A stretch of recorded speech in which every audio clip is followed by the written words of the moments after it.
down. It peaked right around the time when we were hearing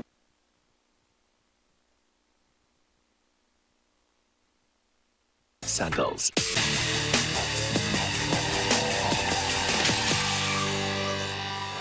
We need to talk about copper.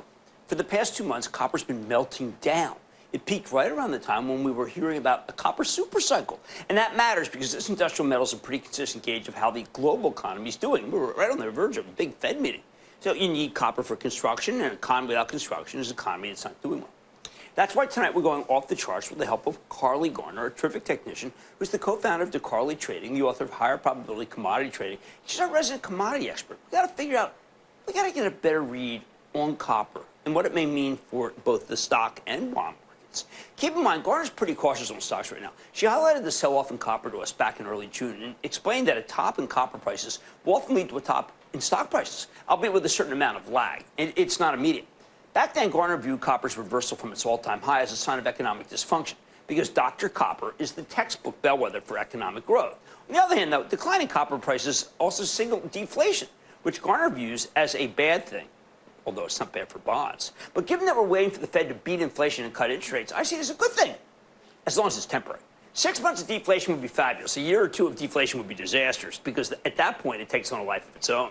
Now, while copper's historically been a good predictor of where the stock market may be headed, Garner pointed out that it usually takes 2 to 6 months before stocks follow suit. In the 2 months since copper peaked, it's fallen from $5 and change to just over $4, and she could see it sink all the way to $3.80 before it finds a floor. Yet even after that decline, the S&P 500 is still up about 100 points from where it was trading when copper peaked, so something's wrong. To Garner, this is a serious problem. History says the impact of weaker copper prices will start showing up in the stock market within the next 4 months. And after a day like today, you start thinking, is this showing up now? She thinks it should make you more reluctant to buy the dips. Notice no one came in today. In her view, the lower copper falls, the more dangerous the stock market becomes. So either stocks need to sell off in order to catch up with the deflationary trend in copper prices, or copper needs to rebound to make up the difference. She's betting that the former scenario is more likely than the latter. Why? For starters, Garner believes the meltdown in copper is far from over, and it could have a lot more downside. So I want you to take a look at the weekly chart of the copper futures with data from the CFTC's Commitment of Traders report down at the bottom. Remember, we love this data because it shows you how all the major players are positioned. They measure the net long or short positions of small speculators, meaning home gamers, large speculators, meaning money managers, and commercial hedgers, meaning actual companies that use copper and trade the futures as part of their business. Given the impact of institutional money managers on the market, Garner mostly cares about what the large speculators are doing, okay? That's the green line. When you look at the data, these large speculators still have a pretty prominent net long position. Okay, this tells you that it's long. Perhaps because they saw the steady use of copper in both the data center build-out and, more importantly, electric cars, which are real copper hogs. Historically speaking, these money managers are quite bullish on copper, even as the price comes down. To Garner, this looks like an extremely crowded trade, too many people leaning one way. And she's betting the bulls will have to keep liquidating on the way down, something that could push the price of copper well below $4 and far from its super cycle status. For perspective, according to the Commitment of Traders report, large speculators held a net long position of roughly 72,000 contracts near the top of the copper market. That was 2 months ago. That position has since lightened to about 59,000 contracts. By contrast, when the most recent copper rally got rolling, the large speculators had a net long position of just 8,000 contracts. In short, there's a lot more room for downside here because there's too many people crowding in on this trade. Now, check out this chart of the seasonal pattern in copper prices. This shows you how copper tends to trade over the course of an average year. Garner notes that the red metal tends to find an annual low in late August or September, okay? In other words, she could see it bottoming in a month or two, at least temporarily. But before then, copper could be in for a serious beating. When you look at the weekly chart of copper, Garner says it tells a straightforward story. There's a significant floor of support at $4, okay? So you got to take a look and say, all right, well, look, it's already cut through here. There's for it right here. But that floor likely won't hold, she says. She's betting that we'll see copper at $3.80 before it finally exhausts itself. So it should go right here to there. And your biggest worry is that it's going to crash through here, right? So you see, not only is $4 a key psychological support level, but it's also the 200-week moving average, okay? For 2 years prior to the most recent rally, that level functioned as a ceiling, keeping a lid on copper. So you can see that copper wasn't able to break through that for a long time. Now that we're headed back down, that previous ceiling of resistance has become, as we know, a floor of support. That's how it works. However, Garner suspects that there are a lot of traders who caught on the wrong side of the sell-off. That's what we saw in the Commitment of Traders report. So as she sees it, any reprieve in selling will simply bring out more sellers who've been waiting for the opportunity to jump ship. This is a broken chart. At the same time, the relative strength index, an important momentum indicator, has been plunging, but it still hasn't reached oversold status where you'd likely expect to bounce. That's why Garner believes copper won't stop falling until it hits the trend line at $3.80. Okay, there's the trend line. Going to come through this. It's going to stop right there. But she can't rule out a quick probe down to 350, so it might even go down there before a capitulation bottom gets really, really ugly. So we just think about this. Look at this. That is just horrible. Plus, don't forget the stock market tends to peak 2 to 6 months later for copper prices. We've now entered that time window. When copper topped out in May of 2021, the stock market peaked 6 months later, and we got a brutal sell-off over the course of 2022. When copper bottomed in July of 2022, the stock market found its lows about 3 months later. And look, this is not some one-off pattern. It's one of the most reliable patterns in the business, which is why everyone says that copper's a bellwether. If history repeats itself, Garner says that bulls should patiently wait for a better entry point before they start buying stocks aggressively. I thought this was good on a day like today where the Nasdaq's falling apart. On top of that, she thinks that you might want to wait for a bottom in copper before you get too bullish in the first place. How about the daily chart? When Garner looks at this action, she sees more evidence that the $4 area is acting as a potential pivot. Now you can really see what we're talking about, okay?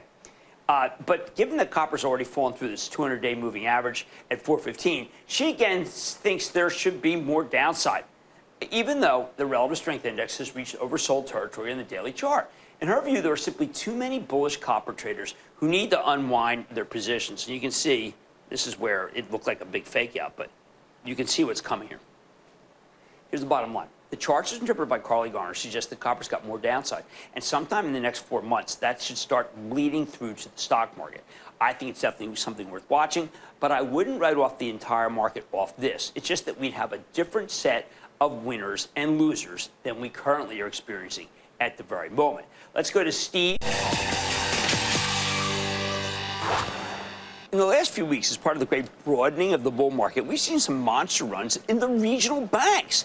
Everything from the worst of the bunch to actually the best of breed. Take Huntington Bancshares, based out of Columbus, Ohio, one of the best operators in the business. Here's a stock that's up almost 15% over the course of July, in part thanks to the rotation, but also because they reported a great quarter just 2 weeks ago. At this point, the stock's flirting with its 52-week high, so is it time to ring the register, or maybe it's got a lot more catch-up to do. The darn thing yields 4%. It's got a real good franchise. Let's check in with Steve Steinauer. He's the chairman, president, and CEO of Huntington Bancshares to get a better sense of where it's headed. Mr. Steinauer, welcome back to Mad Money. Thanks to be with you, Dr. Kramer. Oh, I always prefer that appellation to others. Now, Steve, I'm going to bounce a thesis off you. For the longest time, what we cared about was this net interest income, and it's kind of net interest margin. It's really not bothered me. I like banks that lend. I like banks that grow. Do you think as we're on the verge of a rate cut cycle, we can start valuing banks again for what they really do, which is be good lenders? I do, and I do think we're on the verge of a rate cycle, and banks have largely come through their RWA diets that many went on last year. Capital's in good position. Credit's performing well. The banking system can be part of the next phase of economic growth. No, and we will at Huntington. Well, I do want to point out that you came on our show multiple times and assured us that you were going to come out unscathed. You did much better than that. So I'm wondering whether you're not the franchise for one of the great growth areas of this country, the go-to franchise. Well, we are incredibly well positioned in the Midwest. And in addition, we've recently expanded in the Carolinas and a bit into Texas. So we have this unique franchise with a lot of growth potential. Columbus itself, our headquarters city, is doing phenomenally well. We've been growing deposits every quarter. We've grown loans. And we're in a great position to continue to grow and frankly, to help the economy and our customers. Now, there have been a lot of banks that have been criticized because they have too much commercial real estate exposure, especially the office, particularly with people working from home. You didn't get caught up in that. How did you avoid that morass?